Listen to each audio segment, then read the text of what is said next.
Lyca production Subaskaran வழங்கும் super star Rajinikanth நடிப்பில் DJ Gnanavel இயக்கத்தில் வேட்டையன் அக்டோபர் 10 முதல் உங்கள் அபிமான திரையரங்குகளில் காண தவறாதீர்கள். Hola! Your dream vacation to Vietnam starts from rupees 39,999 only with GT Holidays, South India's #1 travel brand. ஹாலிவுட்ல இருக்கக்கூடிய கேங்ஸ்டரோட கதையா இருக்க வாய்ப்புகள் இருக்கு. ஆமா, கண்டிப்பா. இது வந்து ஒரு ஒரு ஒரு படத்தோட தழுவல். அதை இப்ப சொல்ல மாட்டாங்க. படம் வந்து விறுவிறுப்பா ஒரு 50% கடந்து அஜித்தும் வந்து உயிரை கொடுத்து ரொம்ப இன்வால்மெண்ட் ஆகி நடிக்கிறார் அப்படின்னு சொல்லலாம். அஜித் வந்து எம்ஜிஆர் மாதிரி மக்களுக்கு பிடிச்ச ஒரு நடிகரா, அவருடைய தோற்றமும் சரி, குணமும் சரி. சூர்யா ஒரு கேங்ஸ்டரா வர்றாரு, அஜித் ஒரு பக்கம் கேங்ஸ்டரா வராங்க. 2 படங்களும் பொங்கலுக்கு மோத போகுதுன்னு ஒரு தகவலும் வருது. உறுதியா இதுவரையிலும் கார்த்தி சுப்புராஜ் சூர்யா 44 வந்து கன்ஃபார்ம் ஆகல. டூம் 4 இந்தியில மிகப்பெரிய ஒரு 3 பார்ட்டுமே பயங்கரமா வைரல். அதுல வந்து சூர்யா நடிக்கிறதா கேள்விப்படுறோம். வில்லன் கதாபாத்திரத்தில் நடிக்க போறாரு. அபிஷியலா அனௌன்ஸ் பண்ணல, பட் அப்படி ஒரு பிளான் இருக்குது. முக்கிய நிகழ்வுகளை உடனுக்குடன் குறிஞ்சி வேலை தெரிஞ்சுக்கல ஆதன் செயலியை டவுன்லோட் பண்ணுங்க. டிஸ்கிரிப்ஷனில் லிங்க் இருக்கு. ஆதன் சிம்மர்கள் அனைவருக்கும் ஒரு பெரிய வணக்கம் அண்ட் வெல்கம் டு ஷோ. இன்னைக்கு நம்ம கூட அமலன் சார் இணைஞ்சிருக்காங்க. நிறைய விஷயங்கள் பேச போறோம். வணக்கம் சார். வணக்கம். எப்படி இருக்கீங்க? நலம். சார், குட் பேட் அக்லிலேருந்து நான் தொடங்கிடுறேன். இந்த படத்தோட படப்பிடிப்பு வேகமாக நடந்துகிட்டு இருக்குன்னு கேள்விப்பட்டிருக்கோம். படத்தோட ஷூட்டிங் ஸ்பாட் அந்த வீடியோக்கள் வந்து கசிஞ்சிருக்கு. ஏன் எதனால அந்த டீம் இப்போ அப்செட்டில் இருக்கிறதாவும் கேள்விப்படுறோம். உண்மையில இல்லை, இது நிறைய படங்களுக்கு, முக்கியமான படங்களுக்கு தொடர்ந்து நடந்துக்கிட்டே இருக்கு. சமீபத்தில் கூலிலையும் ஆமாம். அதனால லோகேஷ் கூட யாருமே அடிமட்ட தொழிலாளர்கள் கூட செல்ஃபோன் வந்து கொண்டு வரக்கூடாதுன்னு எல்லாமே வெளியே வச்சுட்டு தான் உள்ளே போகிறாங்க. இதெல்லாம் புதுசாக வேலைக்கு வரவங்க, அந்த வேலைக்கு வரவங்க ஃபேனாக இருக்கிறவங்க, அவங்க செய்கிற சில ஆர்வக்கோளாறு தவறு. என்ன தான் பொத்தி வச்சாலும் இந்த மாதிரி சில நேரங்களில் வெளிப்பட்டது. இந்த பின்னணியில் எந்த சதியோ இல்லை காட்சிகளை வேண்டுமென்னு வெளியில் விடணும் அப்படிங்கிற இதோ இல்லை இவங்க சைடு ஒரு ப்ரொமோஷன் மாதிரியான விஷயமும் கிடையாது. யாரோ செஞ்ச ஒரு வேலை அது வெளியாகிடுச்சு. கண்டிப்பாக அப்செட்டில் இருக்காங்க. பட் இந்த காட்சிகள் வெளிவந்ததுனால படத்தோட எதிர்பார்ப்பு பாதிக்குமோ இல்லை அதில் ஏதாவது இடையூறு இருக்குமோ அப்படின்னு நம்ம சொல்ல தேவையில்லை. கண்டிப்பாக படம் வந்து விறுவிறுப்பாக ஒரு 50% கடந்து போயிட்டுருக்குது. ஓகே. அஜித்தும் வந்து உயிரை கொடுத்து ரொம்ப இன்வால்மெண்ட் ஆகி நடிக்கிறார் அப்படின்னு சொல்லலாம்.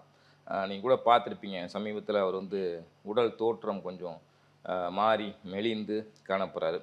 அது வந்து சிலர் என்ன சொல்கிறாங்கன்னா மாத்திரையோட விளைவு அப்படின்னு சொல்லப்படுது. அஜித் ரொம்ப நாளாக ரொம்ப வருஷமாக மாத்திரை எடுத்துகிட்ருக்காரு.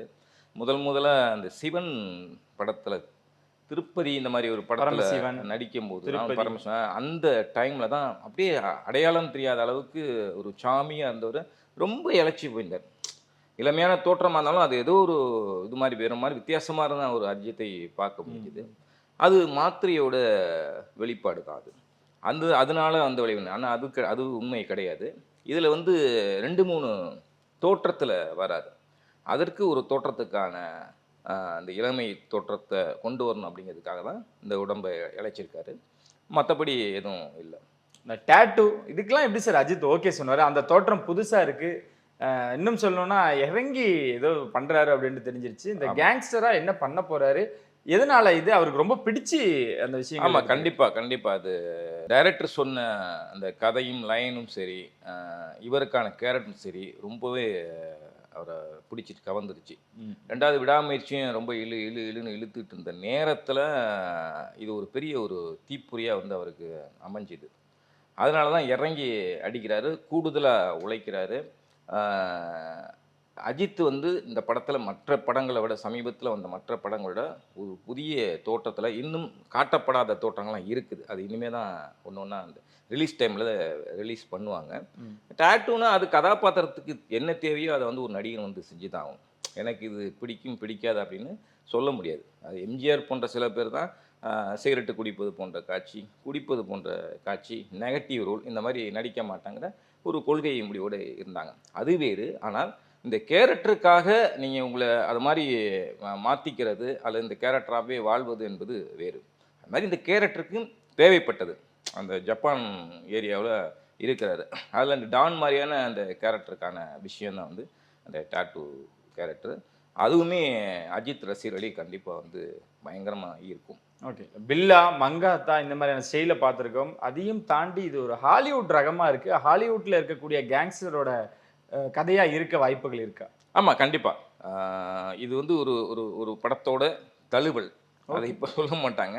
ஆ ஆதிக்கு வந்து கடைசியா வந்து படம் ப்ரமோஷன் டைம்ல வந்து ஒருவேளை அந்த டைட்டில்ல கூட கார்டு போடுறதுக்கான வாய்ப்புகள் இருக்குது. ஒரு படத்தோட தழுவல் என்று சொல்லப்படுது. ஆனால் நம்ம தமிழுக்கு ஏத்த மாரி, அஜித் ரசிகர்களுக்கு ஏற்ற மாரி, எல்லா ரசிகர்களும் கவர் பண்ற மாரியான ஒரு திரைக்கதையா இருக்கும். கண்டிப்பா இதுக்கு முந்தைய படத்திலேயே வந்து மார்க்காண்டன்லேயே வந்து ஆதிக்கு வந்து நிரூபிச்சிருப்பாரு. அதற்கு முந்தைய அவரோட படங்கள் வந்து அவ்வளோதான் ஈர்க்கல. ஆனா மார்க்காண்டில ஒரு பிரமாதமான ஒரு ஸ்க்ரீன் பிளேய குடுத்து, அதுவும் விஷாலுக்கு.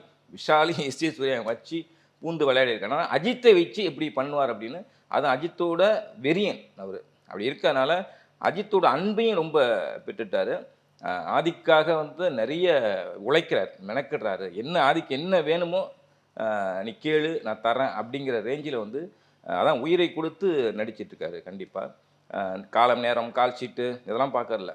என்ன வேணும் எனி டைம் நான் ரெடி அப்படிங்கிற ரேஞ்சில அஜித் இருக்காரு. இந்த விடாமுயற்சிக்கான இன்னொரு சாங் சீக்வன்ஸ் மட்டும் இருக்கு. அது எப்போ ஷூட்டிங் என்னன்னு தெரியல. போற போக்க பார்த்தா உண்மையிலே விடாமுயற்சி பின்னாடியும், குட் பேட் அக்லி முன்னாடியும் வர்றதுக்கான வாய்ப்புகள் இருக்குமோ? ஏன்னா இன்னும் இதுவரையிலும் அதை ஸ்டார்ட் பண்ணல. அந்த பாட்டு வந்து ஸ்டார்ட் பண்ணல. அப்படி இருக்கிறப்ப குட் பேட் அக்லி முன்னாடி வர்றதுக்கு கூட வாய்ப்பு இருக்கு. ஓகே. ஆனா இதுல தான் ரொம்ப ஆர்வம் அதிகம் மீறி ஒரு ஒரு பிசினஸாவும் சரி, ஏன்னா விடாமுயற்சியும் ஒரு ஹாலிவுட் ஸ்டைல்ல தான் சார் ட்ரை பண்ணியிருக்காங்க. குட் பேட் அக்லியும் ஹாலிவுட் ஸ்டைல்ல தான். அஜித் என்ன நினைக்கிறாரு? ஒரு ஹாலிவுட் தரத்துல நம்ம படங்கள் பண்ணணும் அப்படின்ட்டு முடிவு பண்ணிட்டாரு. நிச்சயமாங்க. எனக்கு தெரிஞ்சு வந்து அந்த தரத்துல படம் பண்றதுக்கு இந்தியாவிலே பெருசா யாரும் இல்ல. கமல் அந்த முயற்சி எடுப்பார். ஓகே. கமல் பல படங்கள்ல அந்த முயற்சி எடுப்பாரு. மற்றபடி பாலிவுட் ஹீரோக்களும் சரி, எல்லாமே வந்து இங்க நம்ம இந்தியன் கல்ச்சர், நம்ம இந்தியன் ஒரு சில விதிவிலக்குகள தவிர மத்தபடி பொதுவா வந்து இந்த ஹாலிவுட் தரத்துக்கு அந்த மாரி உயிரை கொடுத்து நடிக்கிறதுக்கு ரேஸ்லாம் பார்த்தீங்கன்னா, மத்த ஆட்கள் அவ்வளோ எளிதா செய்ய முடியுமா அப்படின்னு இல்ல. இவரு பேசிக்காவே வந்து ரேஸ் பிரியர் அப்படிங்கிறனால, பயங்கரமா கடினமா உழைக்கிறார். ஒரு ஜீப்புக்குள்ள இருந்துட்டு சுத்துறாய்ங்க ராட்டின மாரி, கன் மாரி வர்றாரு. அவ்வளோ பிரச்சனைகள், உடல் ரீதியான பிரச்சனை இருந்தும், கட்ஸா அப்படி நடிக்கிறாருனாக்கா, கண்டிப்பா அஜித் வந்து நான் பலமுறை சொல்லியிருக்கேன் நானு. ஒரு எம்ஜிஆர் மாரி மக்களுக்கு பிடிச்ச ஒரு நடிகரா அவருடைய தோற்றமும் சரி, குணமும் சரி, ரொம்ப அந்த ஈகை மனப்பான்மையும் சரி, அது வந்து மக்கள் மத்தியில ரொம்பவே அவர் வந்து செல்வாக்கு இருக்கு கண்டிப்பா. அதனால தன்னை வந்து தனக்கு தெரிஞ்ச விஷயம் தான் அது. அந்த ஹாலிவுட் ஸ்டைலும் சரி, அந்த ரேஸு, ஃபைட் சீக்வன்சி இதெல்லாம் அந்த நடிக்கிற விதம் கூட வந்து ஒரு ஒரு செட்டில்டா ஒரு ஒரு ஆங்கில நடிகர் ஒரு ஆங்கில படத்துல பார்த்தா எப்படி இருக்குமோ, அந்த மாரியான ஒரு விஷயமா தான் பண்றாரு. அது அஜித்துக்கே உரித்தான ஒரு விஷயமா இருக்குது. கண்டிப்பா அந்த வகையில இதுவும் ஒரு ஆங்கில படம் பார்ப்பது போன்ற திருப்தி இந்த 2 படங்களும் கொடுக்கும். விடாமுயற்சியும் சரி, குட் பேட் அக்லியும் சரி. படத்தின் காட்சிகள் கசிஞ்சாலும் பரவாயில்ல. அவங்கள்ட்ட இருந்து அந்த ஒரு அழகான வீடியோஸ், அஜித்தோட வீடியோஸும் பார்த்துக்கிட்டு இருக்கோம். ஷாலினியோட எடுத்துக்கிட்ட வீடியோஸ், ஆமா. காரு பின்னாடி இருக்கக்கூடிய தத்துவம் பேசி, வாழ்க்கையோட தத்துவம் பேசி அந்த ஒரு வீடியோவா இருக்கட்டும். ஆமா. எப்படி சார் அதெல்லாம் மாறிட்டாரோ? ஏதோ ஒரு மாற்றங்கள் தெரியுது. இல்ல ரொம்ப நாள் ஆச்சே மாறி. இன்னைக்கு நேத்து மாற்றம் இல்ல. அவர் மாறி இல்ல இனிமே போட்டோஸ் வெளியே அந்த எதுவுமே லீக் ஆகாது. அடுத்தடுத்து ஒரு டாக்குமெண்ட்ரில இருந்து ஒரு வீடியோ வைரல் ஆகுது. இல்ல அது என்னன்னாக்கா, ரொம்ப நாள் ஆச்சு ஒரு படம் ரிலீஸ் ஆகி. அது வந்து ரொம்ப ஒரு அயற்சியான மனப்பான்மை வந்து ரசிகர்கள் மத்தியில ஏற்படுத்தியிருக்கு. அதையும் உடைக்கணும், அவங்களுக்கு கொஞ்சம் தீனி போடணும் அப்படிங்கிறதுனால, தன்னுடைய பர்சனல் பக்கங்களையும் கொஞ்சம் அப்படியே புட்டு அங்கங்க குடுக்குறாரு. அதனால தான் இல்லைன்னா ஷாலினி ஒரு வீடியோ கேஷுவலா நடந்து போற வீடியோ போடுறாரு. அவரு அந்த பயணம் பைக் பயணத்துல வந்து நிறுத்திட்டு வாழ்க்கை தத்துவங்களோட பேசுறதாகட்டும். இது பேசுறது மட்டும் இல்லாம, அத அவரு உணர்ந்திருக்காரு, அனுபவிச்சிருக்காரு. அத வந்து வெளிப்படுத்துறாரு. ஏன்னா, அவர் வந்து இந்த பயணம் விரும்பியவரு. சும்மா வெறுமனே பைக் எடுத்து சுத்துறது மட்டுமே வந்து பயணமா ஆகாது. நீங்க பயணம் பண்ணோம்னா, அந்தந்த ஏரியாவுல உள்ள மக்கள்ட்ட பழகுற விதம், அதே சமயம் அந்த மக்களுடைய கலாச்சாரம், பண்பாடு என்ன? அதே சமயம் அந்த மக்கள் என்ன உணவு சாப்பிட்றாங்களோ அதையும் சாப்பிடணும். இதுதான் ஒரு நல்ல ஒரு பயணியா இருக்க முடியும். அந்த பயணியால தான் முழுமையான அவங்களுடைய வாழ்க்கையை அனுபவிக்குமே. அவங்க தான் முழுசா அந்த உலகத்தை புரிஞ்சிக்க முடியும். அப்படி ஒரு பக்குவத்தை அஜித்துக்கு தந்திருக்கு பயணம். அதை வந்து நம்ம மட்டுமே இல்லாம ரசிகர்களுக்கும் கொண்டு போய் சேர்க்கணும்னு அங்கங்க அதை தெளிச்சு விடுறாரு. சார் சார் இதெல்லாம் ஒரு பக்கம் இருக்கு. அந்த சூர்யா 44 படப்பிடிப்பு மிக வேகமாக நடந்து முடிந்தது அப்படின்லாம் கேள்விப்படுறோம். ஆமாம். என்ன சார் ஏன் அந்த அவசரம்? இல்லை அவசரம் இல்லை, கார்த்திக் சுப்ராஜோட ஸ்டைல் இது. ஓகே. ரெண்டாவது வந்து சும்மா ஒரு படம் முன்னாடிலாம் ஏவிஎம் நிறுவனம் பார்த்தீங்கன்னாக்கா பூஜை போகிற அன்னைக்கு ரிலீஸ் டேட்டை அறிவிச்சிருவாங்க. பிஸ்னஸ் முடிஞ்சிடும், பிஸ்னஸும் முடிஞ்சிடும், ம் ப்ரீ பிஸ்னஸ் முடிஞ்சிடும், ரிலீஸ் டேட்டு கரெக்டாக அந்த டைமில் இது பண்ணணும்.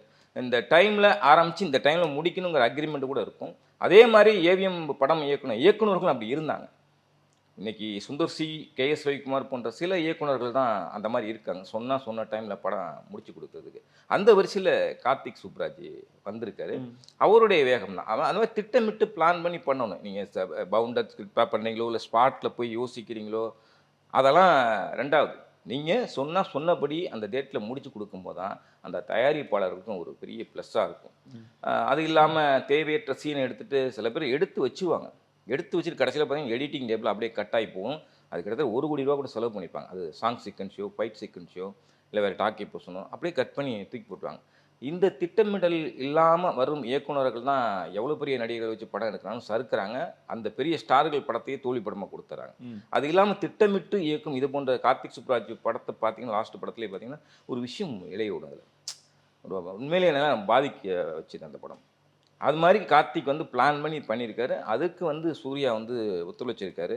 ரெண்டாவது டேட்டும் ஃப்ரீயாக இருந்தது அவருக்கு. டக்குன்னு இது பண்ணி அவரும் வேஸ்ட் பண்ணாமல் படத்தை முடிச்சிட்டாங்க. அந்தமானில் இன்னொரு அந்த சாங் சீக்வன்ஸுக்கு ஃபைட் சீக்வன்ஸுக்கு ஏதோ சின்ன ஒரு பேட்ச் ஒர்க் மட்டும் இல்லை ரேப் அப்னு போட்டுலாம் பண்ணிட்டாங்களே, இன்னும் பேட்ச் ஒர்க் மட்டும் அது மட்டும் இருக்குது. மற்ற எல்லாமே முடிஞ்சிச்சு கம்ப்ளீட்டு. சூர்யா ஒரு கேங்ஸ்டராக வராரு, அஜித் ஒரு பக்கம் கேங்ஸ்டராக வராங்க. 2 படங்களும் பொங்கலுக்கு மோத போகுதுன்னு ஒரு தகவலும் வருது. உறுதியாச்சு இதுவரையிலும் கார்த்திக் சுப்ராஜ் சூர்யா 44 வந்து கன்ஃபார்ம் ஆகலை. அதனால நம்ம சொல்ல முடியாது, அதுக்கு முன்னாடியே சொல்ல முடியாது. உங்களுக்கு வந்தாலும் வாய்ப்பு இருக்குது. இதுவரையிலும் உறுதியாக தெரியல உறுதிப்படுத்தல. ஆமாம். ஓகே. டூம் 4 ஹிந்தியில் மிகப்பெரிய ஒரு 3 பார்ட்டுமே பயங்கரமாக வைரல். அதில் வந்து சூர்யா நடிக்கிறதா கேள்விப்படுறோம். வில்லன் கதாபாத்திரத்தில் நடிக்க போகிறாருன்னு அஃபிஷியலாக அனௌன்ஸ் பண்ணலை. பட் அப்படி ஒரு பிளான் இருக்குது.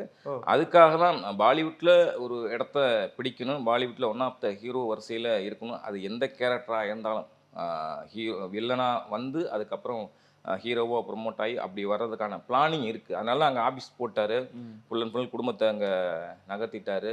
அது இல்லாமல் அவருடைய பிரதரும் அங்கே ஸ்டுடியோகிரின் ஞானவேல் வந்து அங்கே ஒரு அலுவலகம் போட்டார். அதனால் பாலிவுட்டில் நம்ம இருக்கணும், நம்மளுடைய ஆட்டமும் இருக்கணும் அப்படிங்கிற ஒரு பிளானில் இருக்கிறாரு. சொல்ல முடியாது, தம்பி கார்த்தியை கூட வச்சு பாலிவுட்டில் ஒரு படம் பண்ணலாம். பட் ஆனால் மார்க்கெட் வேணும், நீங்கள் ஆசைப்படலாம். ஆனால் அதுக்கான வணிகம் வேணும், அதுக்கான ரசிகர்கள் அங்கே உங்களுக்கு ஏற்படுத்தணும். அது இல்லாமல் சும்மா ஆசைப்பட்டால் காசு இருந்து படம் எடுத்துட்டால் மட்டும் பத்தாது. ரெண்டாவது அங்கே மிகப்பெரிய அரசியல் இருக்குது, நடிகர்களுக்குள்ளே ஒரு அரசியல் இருக்குது. வெளியிலேருந்து போய் சும்மாவெல்லாம் நீங்கள் வந்துட முடியாது. டெக்னிக்கலாக நம்ம வந்து சவுண்ட் பார்ட்டி தமிழன் வந்து டெக்னிக்கலாக ஹிந்தியில் மோஸ்ட் வாண்டடாக இருக்கிறாங்க. அது கேமராமேனாக இருக்கட்டும், ஆர்ட் டிபார்ட்மெண்ட்டாக இருக்கட்டும், நிறைய பேர் இங்கேருந்து கூட்டு போய் தான் வேலை செஞ்சாங்க. பட் ஆர்டிஸ்ட் அப்படின்னு பொறுத்தவரையிலையும் அது ஒரு சின்ன அவ்வளோ சீக்கிரம் வந்து அங்கே உள்ளர விட்டு விளையாட விட மாட்டாங்க. பார்ப்போம் அவருடைய பிளான் என்ன மாதிரியான கரியர் அங்கே பாலிவுட்டில் வரப்போகுது அப்படின்னு நம்ம பொறுத்து தான் பார்க்கணும். ஓகே. ஆனால் அந்த டூம் 4 அப்படின்றது கிட்டத்தட்ட கிட்டத்தட்ட உரியது தான், வில்லன் அப்படின்னு சொல்லப்படுது. ஓகே சார், இதையும் சீக்கிரமாக எதிர்பார்க்கலாம். ஆனால் இந்த கங்குவா தான் முழுக்க நம்பியிருக்காரோ சூர்யா அவர்கள்? ஏன்னா எது பண்ணாலும் ஒரு ப்ரொமோஷன்ஸாக இருக்கட்டும், ஒரு பரபரப்பாக இருக்கட்டும் அப்படின்ற ஒரு விஷயம் கம்மியாக ஒரு ஃபீல் கொடுக்குதே, எதனால்? இல்லை இப்போ வந்து ரிலீஸ் டேட் வர தள்ளி போணுச்சு. இப்போ நான் அடுத்த மாதம் நவம்பர் அப்படிங்கிற மாதிரி பிளான் பண்ணியிருக்காங்க. வேட்டையனோட வர வேணாம், ஏன்னா அது ஒரு சாதுரியமும் கூட. நம்ம வந்து தனியாக சோலோவாக வந்து கொஞ்சம் பைசா பார்க்கலாம் அப்படிங்கிற ஒரு திட்டம். ரெண்டாவது இவ்வளோ நாள் இவ்வளோ பொருட்செலவில் எடுத்திருக்காங்க, இவ்வளோ உழைப்பு இருக்குது, இவ்வளோ நாள் செலவு பண்ணியிருக்காங்க. அந்த போட்ட காசுக்கான வட்டி இதெல்லாம் கால்குலேஷன் பண்ணி தனியாக வரப்போ தான் உங்களுக்கு வந்து பெரிய வசூலை பெறும். அந்த அளவுக்கு எதிர்பார்க்குற ஒரு படமாகவும் தரமான படமும் வந்திருக்கு. சிவா வந்து பிரமாதமாக ஒர்க் பண்ணியிருக்காரு. அது அந்தந்த வரலாற்று பின்னணி, நிகழ்காலம் எல்லாம் கலந்த ஒரு மிக்சடாக ஒரு இருக்குது. ரெண்டாவது நம்ம ட்ரெய்லரு அந்த இதெல்லாம் கிளிம்ஸ்லாம் பார்க்கும்போதே ஒரு எதிர்பார்ப்பு நம்மளுக்கு ஏற்படுத்துது. அந்த களமே ஒரு புதுசாக இருக்குது. சூர்யாவுடைய கெரியரில் மிக முக்கியமான படமாக இருக்கும். நீங்கள் பார்த்தீங்கன்னா அவர் ஆக்டிங் கூட வந்து ஒரு புதுசாக ரொம்ப ஒரு மெனக்கடலோட நல்ல ஒரு உழைப்பை தந்த ஒரு படமாக வந்திருக்கு. பார்ப்போம் எப்படி வரும். ஓகே, வேட்டையன் எந்த மாதிரி ஒரு தாக்கத்தை ஏற்படுத்த போகுது? இப்போதான் சமீபத்தில் ஞானவேலோட இன்டர்வியூஸும் பார்த்துக்கிட்டு இருக்கோம். எந்த மாதிரி வரப்போறாரு வேட்டையன்? இன்னும் ஒரு பொழுது தான் இருக்குது. வெறித்தன வெயிட்டிங்கில் சூப்பர் ஸ்டார் ரசிகர்கள் காத்துக்கிட்டு இருக்காங்க. கண்டிப்பாக அவங்களுடைய எதிர்பார்ப்புக்கு தீனி போகிற மாதிரி நிச்சயமாக ஒரு நல்ல ஒரு படமாகவும் பெரிய வசூலை பெறும் படமாகவும் இருக்கும். இடையில 11ஆம் தேதி ஒரே படம் பிளாக் மட்டும் ஜீவா படம் வருது. அதெல்லாம் வந்து யானைக்கிட்ட பூனை மாதிரி தான். அதனால் ஒரு பெரிய எதிர்பார்ப்பு இருக்குது. அந்த எதிர்பார்ப்பை குறையாத அளவு ஞானவேல் இயக்கியிருக்காரு. ரஜினிக்கும் ஒரு முழு திருப்தியை கொடுத்த படமாக இருக்குது. அதோடைய வெளிப்பாடு தான் கூலிலே எப்படி இன்ட்ரெஸ்ட்டாக உழைச்சார், ஒர்க் பண்ணார் அப்படிங்கிறது தெரியும் நம்மளுக்கு. அதனால் நல்ல படமாக வந்திருக்குது. நிச்சயமாக அது பெரிய படம், பெரிய வசூலை பெறும். ஓகே, 4 நாளைக்கு புக்கிங் அப்படின்லாம் கேள்விப்படுறோம். ரெக்கார்ட் படிச்சுக்கிட்டே இருக்காரா ரஜினி அவர்கள்? ஆமாங்க, கண்டிப்பாக அது வந்து அமிதாப் ஹிந்தியில், ஷாருக் இந்த மாதிரி ஆட்கள் தவிர இங்கே இந்தியாவில் ஒன் ஆஃப் தமிழில் வந்து எம்ஜிஆர், சிவாஜி இவங்க செய்யாத ஒரு சரித்திரத்தை வந்து ரஜினி எழுதிக்கிட்டே இருக்காரு தொடர்ந்து. ஒரு ஒரு ஒரு கண்டக்டராக இருந்து வாழ்க்கையை தொடங்கி அங்கே தான் வந்து பல்ஸ் பிடிக்கிறாரு அவருடைய நண்பர். அந்த நாடகத்தில் நடிக்கிறப்ப அவருடைய ஆக்டிங்கை பார்த்துட்டு நீ வந்து சினிமாவுக்கு போன்னு சொல்லி காசு கொடுத்து அனுப்பி வச்சார் ரஜினி. அப்படி தான் வந்தார். ஏன்னா அந்த அந்த பல்ஸ் அவரே ஒரு நாடக நடிகராக இருந்தார் அவர் நண்பர். ஆனால் அந்த பல்ஸு வந்து அவருக்கு தெரிஞ்சு அனுப்புகிறாரு. அது வந்து அது அது அது ரஜினிகிட்ட அந்த ஆக்டிங் இல்லை, உண்மையான திறமைலாம் கண்டிப்பாக அவர் அனுப்பியிருக்க மாட்டாருங்க. அது வந்ததுனால இன்ஸ்டியூட்டில் இங்கே இது பண்ணி இவ்வளோ மெனக்கட்டு பாலச்சந்திர கண்ணில் பட்டு முதல் பார்வையிலே வந்து பெரிய ஆளாக வருவான்னு முடிவு பண்ணி இந்த இடத்துக்கு வந்து நிற்கிறாருன்னா சாதாரண விஷயம் இல்லை. முழுக்க முழுக்க முழுக்க திறமை தான்.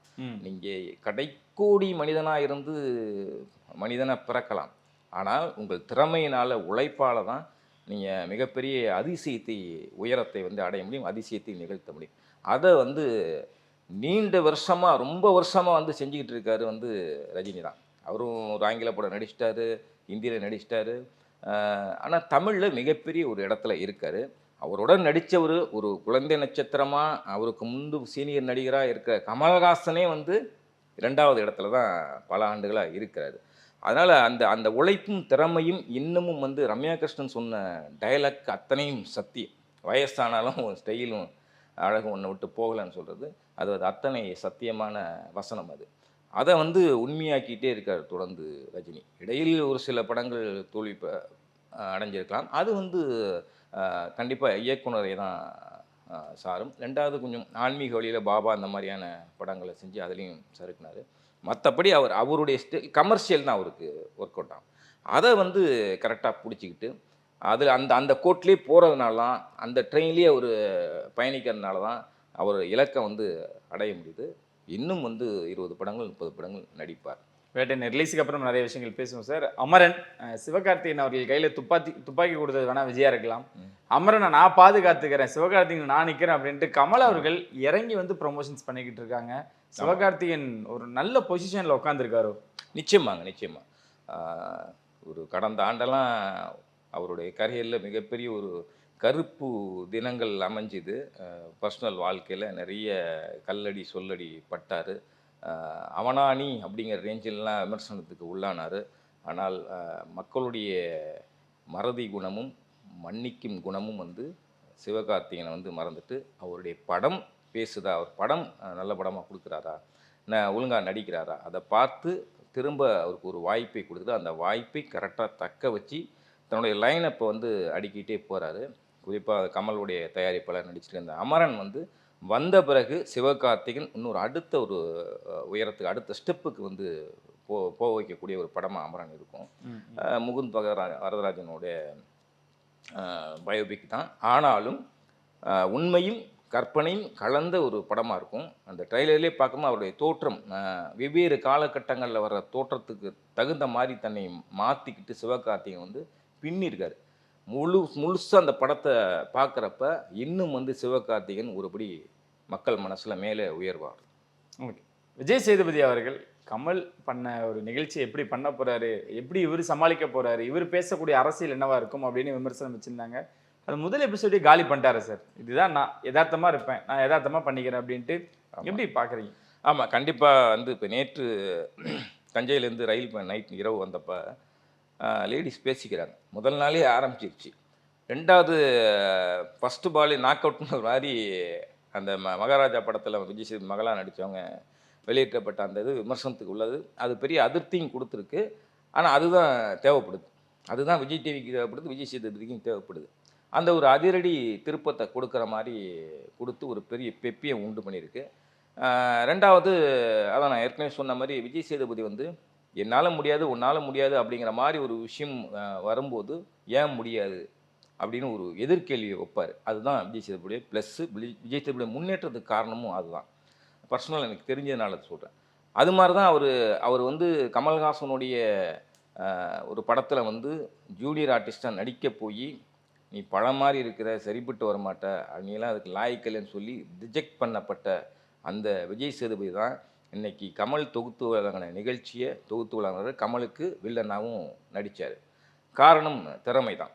இதை வந்து இவருக்கு செட் ஆகுமா? ஏன்னா ஒரு ஒரு ஒரு சினிமாவோ ஒரு கேரக்டரோ இல்லை ஒரு இந்த மாதிரியான ஒரு டிவி நிகழ்ச்சி ஷோவோ யாரோ ஒருத்தவங்க பண்ணுறப்ப அது பயங்கர பெப்சியுமா அது மாதிரியான இது அந்த ஒன் அண்ட் ஒன்லி பெப்சியுமா இப்படி தான் இருக்கும். அதேமாதிரி கமல்ஹாசன் அவர் மட்டும்தான் பண்ண முடியும், அந்த இடத்த யாரும் நிரப்ப முடியாது அப்படின்னு வரும்போது விஜய் சேதுபதி நம்ம ஏன் செய்ய முடியாது, செஞ்சு பார்ப்போம் அப்படின்னு ஒரு நம்பிக்கையோடு தான் இந்த நிகழ்ச்சிக்குள்ளே வந்தார். சம்பளம் அவருக்கு பேசப்பட்ட சம்பளத்தோடையும் அவர் அதுக்கு ஃபஸ்ட்டு மறுத்து இப்போ 18 கோடிங்கிறாங்க ஓகே சொல்லி பண்ணுறாரு.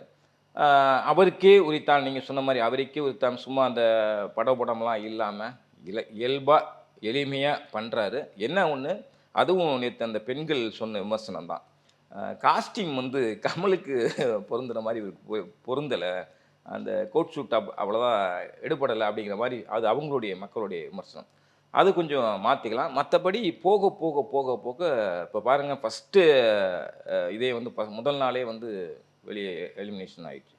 அது மாதிரி இருக்கப்போ அடுத்தடுத்த அதிர்வலிகள் ஏற்படுத்துகிற மாதிரி விஷயங்களை விஜய் சேதுபதி கண்டிப்பாக செய்ய முடியும், திறம்பட தொகுத்து வழங்குவார். இந்த மக்கள் சொன்ன விஷயங்களையும் கமல் மாதிரி இல்லை, காஸ்டியூம்லாம் அவர் கலக்குனா அது கமலும் வந்து விமர்சனத்துக்குள்ளானார். ஒரு நாள் கூட சுடிதார் போட்டு வந்துட்டாருங்கிற மாதிரிலாம் இருந்துச்சு. பட் அது ஒரு ஸ்டைல். அந்த மாதிரி விஜய் சேதுபதி இந்த நிகழ்ச்சியை வந்து திறம்பட வந்து செஞ்சு இன்னும் ஒரு சில வாரங்களில் மக்கள் மனசில் பெரிய லெவலுக்கு போவார். கமல் அங்கே மறந்து போய் விஜய் சேதுபதி அந்த இடத்துல நிற்பார். சார் ரொம்ப நன்றி சார். வழக்கம் போல் நிறைய விஷயங்கள் எங்களோட பகிர்ந்துக்கிட்டீங்க. நேச்சில் ஒன்று சந்திக்கும் உங்களுடைய சொல்லி நிச்சயம்.